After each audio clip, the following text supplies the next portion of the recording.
ठीक है, हमने उस चीज के बारे में बखूबी और अच्छे से क्या किया, हमने सीखा है। क्लियर हो चुका ना।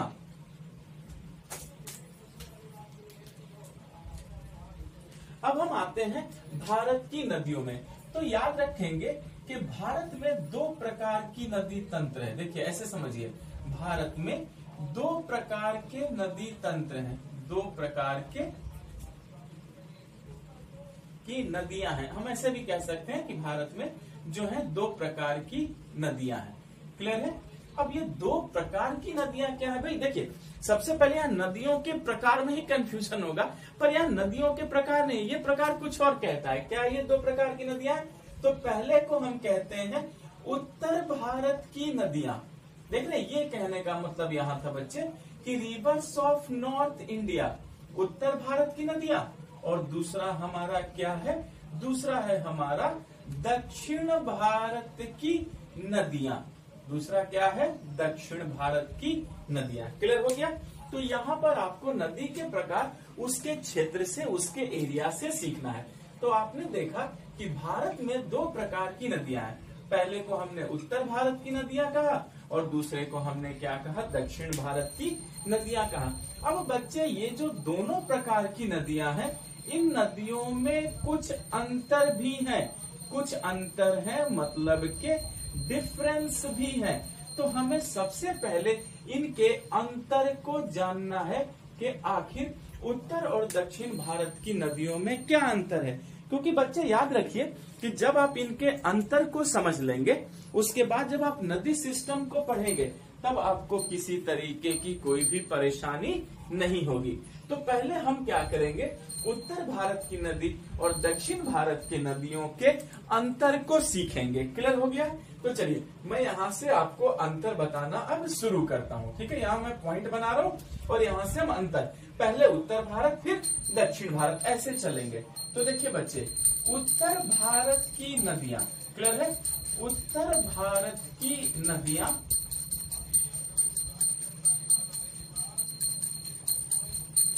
हिमालय पर्वतीय क्षेत्र से, उत्तर भारत की नदियां हिमालय पर्वतीय क्षेत्र से निकलती हैं।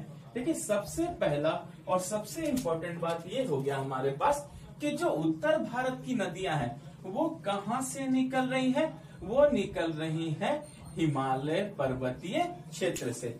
सबसे इम्पोर्टेंट बात आपको यहीं पर मिल गई कि उत्तर भारत की नदियां जो हैं वो हिमालय पर्वतीय क्षेत्र से निकलती हैं।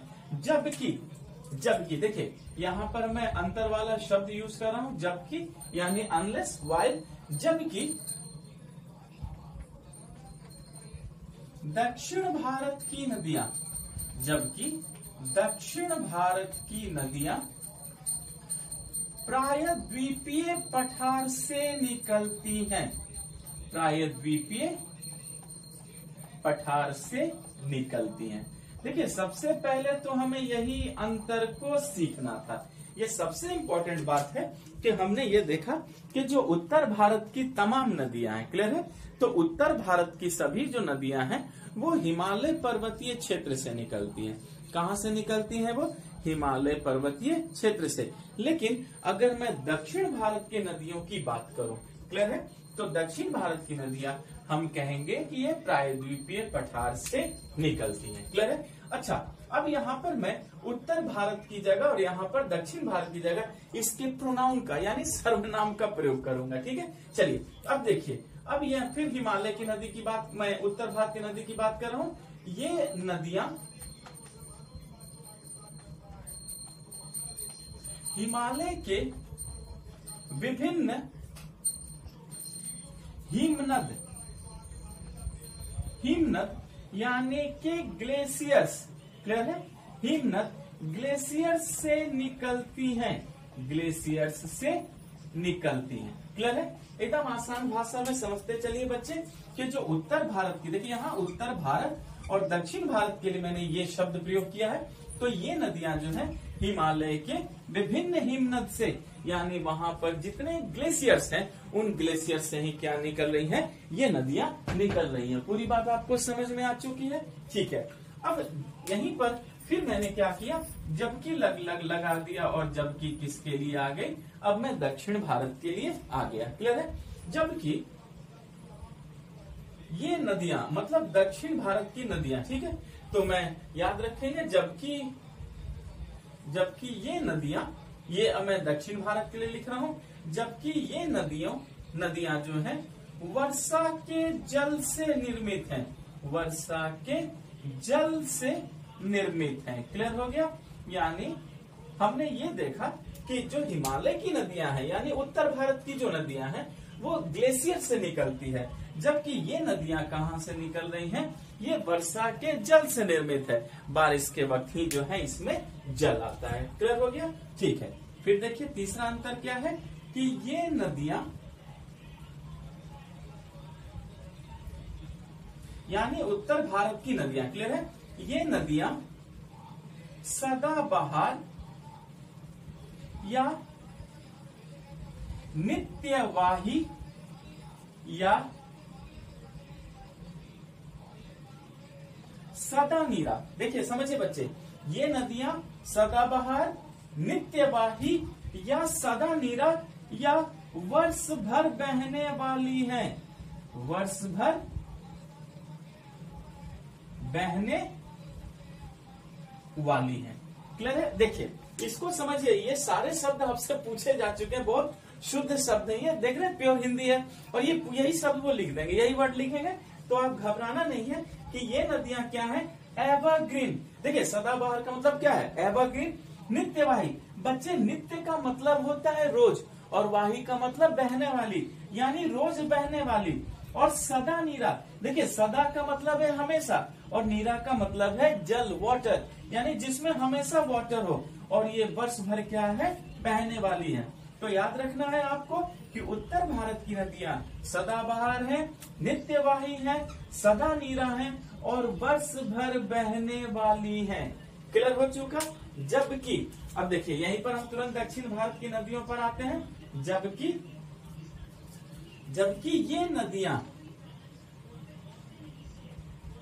ये नदियां मौसमी हैं, मौसमी है मतलब के सीजनल हैं, जबकि ये नदियां क्या हैं, सीजनल हैं। पूरी बात समझ में आ गई? क्योंकि देखिए दक्षिण भारत की नदियां तो वर्षा के जल से बन रही हैं, और अगर वर्षा के जल से बनेंगी तो जब बारिश होगा तो उनमें क्या होगा, उनमें अच्छे से जल भरेगा, लेकिन जब बारिश नहीं होगा तो फिर कैसे बहेंगी, जल की मात्रा तो कम हो जाएगी। तो यही अंतर यहाँ पर दिखाया गया है आपको कि ये नदियां क्या है, मौसमी है, सीजनल है। क्लियर हो चुका? ठीक है। फिर देखिए, फिर हमारा अगला अंतर क्या है कि ये नदियां सालों भर जल से भरी होती हैं, ये नदियां सालों भर जल से भरी होती है। देख रहे हैं, जब ये सालों भर बहेंगी तो सिंपल सी बात है कि ये नदियां सालों भर जल से क्या होती है बच्चे, भरी हुई होती है, इसमें हमेशा पानी होता है। जबकि ये शुष्क काल में या हम ये भी कह सकते हैं कि गर्मी में सूख जाती हैं, गर्मी में क्या होती हैं, ये सूख जाती है। देखिए बहुत आसान है चीजों को समझना, बस वैज्ञानिक तरीके से चलते रहिए कि ये शुष्क काल में या गर्मी के समय ये नदियां क्या हो जाती हैं बच्चे, सूख जाती हैं। क्लियर हो गया? तो देखिए उत्तर भारत की नदियां हमेशा बहती हैं, इनमें सालों भर जल भरा होगा, जल भरी होती है। लेकिन अगर आप दक्षिण भारत की नदियों की बात करेंगे तो ये नदियां जो हैं गर्मी में, ग्रीष्म काल में ये क्या होती हैं, सूख जाती हैं। यहाँ तक आपको पूरी बात समझ में आ गई? मैं मिटाऊं इसे? देखिए अभी हमें सारे अंतर को अच्छे से समझना है, क्योंकि याद रखेंगे अंतर भी आपसे पूछा जाता है, ऑब्जेक्टिव में भी आते हैं तो आपसे सब्जेक्टिव में भी पूछा जाता है, इसलिए एक अच्छा कॉन्सेप्ट और एक अच्छी समझ बनी रहेगी। और देखिए मैंने आपको पहले ही कहा कि इस चैनल पर आपके लिए पूरी मेहनत की जा रही है और आपके नोट्स को पूरे वैज्ञानिक तरीके से मैं बनवा रहा हूं, ताकि आप सब्जेक्टिव हो तो भी लिख सके, ऑब्जेक्टिव हो तो भी आंसर दे, अदरवाइज डिस्कशन भी कर रहे हैं तो भी बहुत अच्छा डिस्कशन कर पाए आप। क्लियर हो चुका? इंटरव्यू में पूछा गया तो भी आप बखूबी जवाब दे देंगे। चलिए फिर हम आगे बढ़ते हैं। अच्छा, फिर याद रखेंगे फिर मैं हिमालय की नदियों की बात कर रहा हूँ। हिमालय की नदियां, अब देखिए जैसे मैंने हिमालय की नदियां कहा, तुरंत आपके दिमाग में क्या आएगा? उत्तर भारत के लिए मैंने प्रयोग किया था। तो हिमालय की नदियां युवावस्था में है। याद रखेंगे कि हिमालय की नदियां अभी क्या है? युवावस्था में, यानी कि जुवेनाइल है। और जुवेनाइल है और इसे तरुण भी कहा जाता है बच्चे। क्या है? तरुण है, यानी कि यंग है, यानी कि जवान है। तो हमने देखा कि हिमालय की नदियां युवावस्था में है, यानी उत्तर भारत की नदियां अभी युवावस्था में है, तरुण है, जुवेनाइल है, यानी कि यंग है। क्लियर है?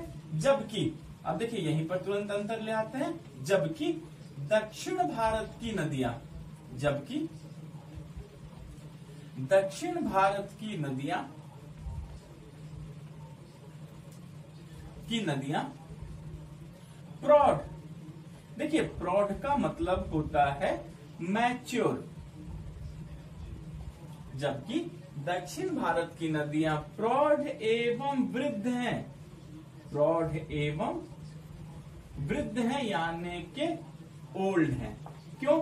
इसका आंसर तो आप भी बता सकते हैं, इसलिए क्योंकि मैंने कहा था ना कि सबसे पहले दक्षिण भारत का निर्माण हुआ था और लाखों करोड़ों वर्ष के बाद उत्तर भारत का निर्माण हुआ, यानी दक्षिण की नदियां तो लाखों करोड़ों वर्ष पुरानी हो गई।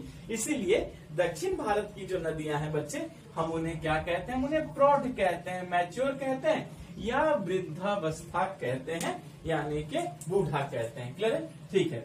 फिर देखिए, फिर मैं उत्तर भारत की नदियों के लिए प्रोनाउन का यूज कर रहा हूं। फिर याद रखेंगे कि ये नदियां अभी आधार तल को प्राप्त नहीं कर सकी हैं, प्राप्त नहीं कर सकी हैं। क्लियर है? इसलिए आधार तल को प्राप्त नहीं कर सकी हैं बच्चे, क्योंकि अभी ये नदियां क्या है? अभी ये नदियां नई है, यंग है। इसलिए आधार तल को हम इंग्लिश में कहते हैं बेस लेवल, यानी पूरी अभी गहराई तक नहीं गई है। क्लियर है?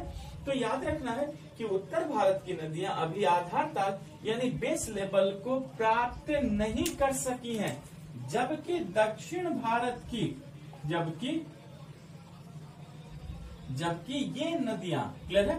जबकि ये नदियां, यानी मैंने फिर दक्षिण भारत के लिए बात कर दी, जबकि ये नदियां आधार तल को प्राप्त कर चुकी हैं, आधार तल को प्राप्त कर चुकी हैं, प्राप्त कर चुकी हैं। क्लियर है? इस बात को भी याद रखना है कि उत्तर भारत की नदियां अभी नई है, उन्होंने अभी बेस लेवल को नहीं पाया है। लेकिन अगर मैं दक्षिण भारत की नदी की बात करूं तो दक्षिण भारत की नदियों ने आधार तल को क्या कर लिया है बच्चे? प्राप्त कर लिया है। क्यों? क्योंकि बहुत पुरानी नदियां ही बूढ़ी हैं, वृद्ध हैं, तब कहीं ना कहीं इन्होंने अपने बेस लेवल को, मतलब शांति जो कहते हैं ना, मोक्ष प्राप्त कर लिया है। तो इन लोगों ने क्या किया है? अपने आधार तल को अच्छे से प्राप्त कर लिया है, इन्हें मोक्ष मिल चुकी है। यहां तक आपको समझ में आ चुका है बच्चे? ठीक है, चलिए फिर हम आगे बढ़ते हैं। फिर देखिए, फिर मैंने उत्तर भारत की नदियों की बात की। क्लियर है कि ये नदियां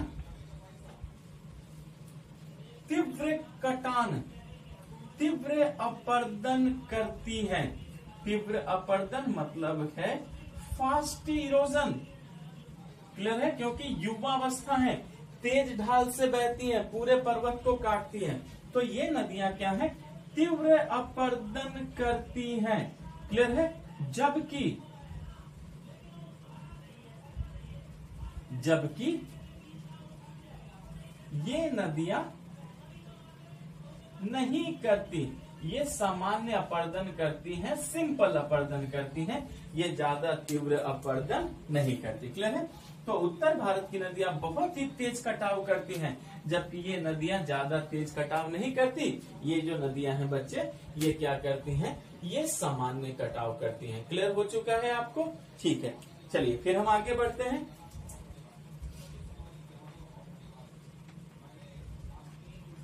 ये नदियों हजारों किलोमीटर की दूरी तय करती है। ये नदियां हजारों किलोमीटर की दूरी तय करती है, या हम ये कह सकते हैं कि ये नदियां लंबी दूरी तय करती है। आप ऐसे भी कह सकते हैं बच्चे उत्तर भारत की नदियों के लिए कि ये नदियां जो हैं लंबी दूरी तय करती हैं, लंबी दूरी तय करती हैं। क्लियर है। जबकि अगर आप दक्षिण भारत की बात करें तो जबकि ये नदियां ज्यादा लंबी दूरी तय नहीं करती, जबकि ये नदियां ज्यादा लंबी दूरी तय नहीं करती। क्लियर है। ये भी याद रखना है आपको कि जो उत्तर भारत की नदियां, हिमालय की नदियां, वो बहुत ही क्या है, लंबी दूरी तय करती हैं। लेकिन अगर दक्षिण भारत की नदियों की बात की जाए तो ये जो है ज्यादा लंबी दूरी तय नहीं करती, क्योंकि बच्चे उत्तर भारत का एरिया भी ज्यादा है, क्लियर है, लेकिन दक्षिण भारत का आकार तो प्रायद्वीपीय है, त्रिभुजाकार है। तो त्रिभुजाकार होने की वजह से भी क्या है कि लंबी दूरियां जो है तय नहीं करती। क्लियर है। अच्छा, फिर याद रखेंगे कि ये नदियां, यानी मैंने फिर उत्तर भारत की बात कर दी, ये नदियां वृहत नदी बेसिन यानी लार्ज रिवर बेसिन रखती हैं, बृहत नदी बेसिन रखती हैं। क्लियर है। यानी उत्तर भारत की नदियों की अगर आप बात करेंगे बच्चे तो उसकी जो रिवर बेसिन है वो बहुत ही बड़ी बड़ी रिवर बेसिन है, लार्ज रिवर बेसिन है। क्लियर है, रखती है। लेकिन अगर यही चीज मैं दक्षिण भारत के नदी में आ जाऊं तो वो ज्यादा बड़ी नदी बेसिन नहीं रखती। क्लियर है। तो याद रखना है जबकि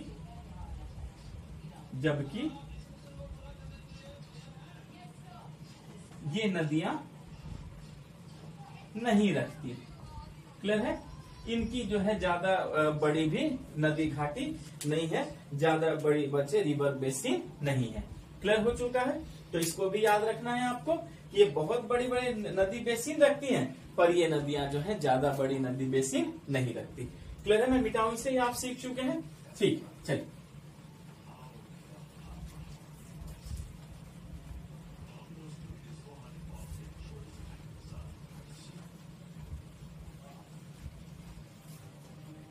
फिर याद रखना है आपको उत्तर भारत की जो नदियां हैं। क्लियर है बच्चे। उत्तर भारत की नदियां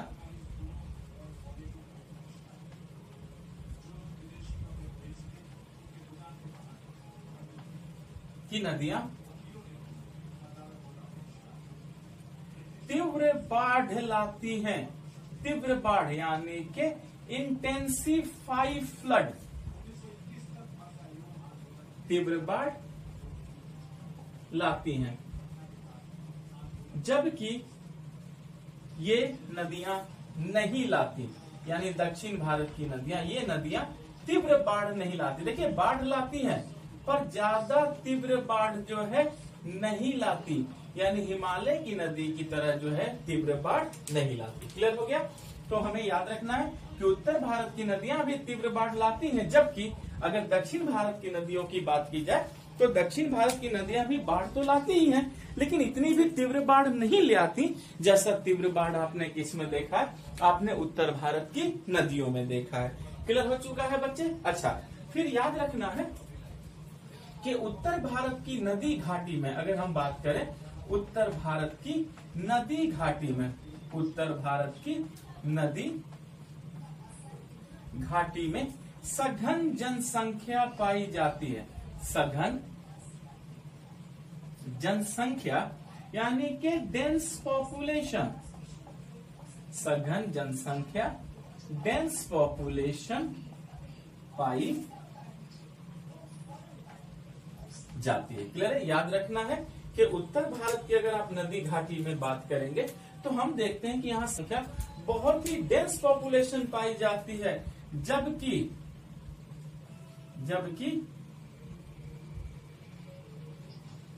इन नदी घाटियों में, इन नदियों की घाटियों में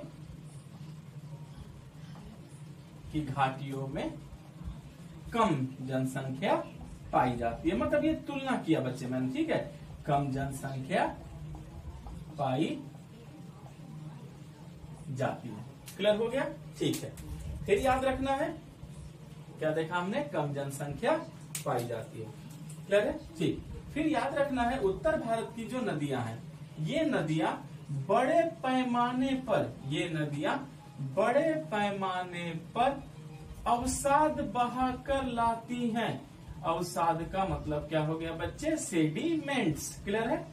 तो ये जो नदियां हैं ये बड़े पैमाने पर अवसाद बहाकर लाती हैं। बड़े पैमाने पर क्या है? अवसाद बहाकर लाती हैं, जबकि ये नदियां नहीं लाती। यानी जो दक्षिण भारत की नदी है मैं उनकी बात कर रहा हूं, जबकि ये नदियां नहीं लाती हैं। क्लियर हो गया? तो इस बात को सभी बच्चे याद रखेंगे। फिर नदियां जो हैं बड़े पैमाने पर अवसाद बहाकर लाती हैं। लेकिन अगर यही दक्षिण भारत के नदियों की बात की जाए तो दक्षिण भारत की नदियां भी अवसाद लेकर आती हैं, पर इतने बड़े पैमाने पर जो है अवसाद बहाकर वो नहीं ले आती। यहाँ तक आप